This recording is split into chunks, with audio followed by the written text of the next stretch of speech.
Dahil nga sa medyo malamig ang panahon ngayon, masarap humigop ng mainit na sabaw. Level up naman natin yung nakagawian nating chicken noodles. Gawin naman nating chicken sopas. Sobrang dali nga lang ito gawin mga mamshi. Dito ay magigisa lang tayo ng bawang at sibuyas at hintayin lang natin mag-translucent ito. At pagkatapos ay ihalo na natin yung ating nahiwang hotdog at ang ating hiniwang carrots. Sangkutsahin lang ito at pagkatapos ay mag-add tayo rito ng 3 and 1/2 cup ng water. At pagkatapos ay takpan at hintayin natin kumulo ito. At pagkakulo nga ay ihalo na natin yung ating 2 piraso ng chicken noodles. At huwag niyong kalimutang i-add yung ating seasoning. Ito yung magpapalasa sa ating sopas.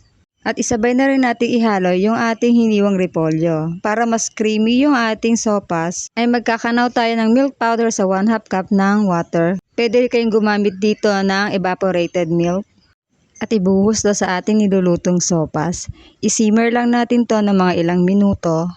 At eto na yung ating instant sopas. Ganun nga lang kadali magluto nito mga mamshi. Meron ka ng instant sopas.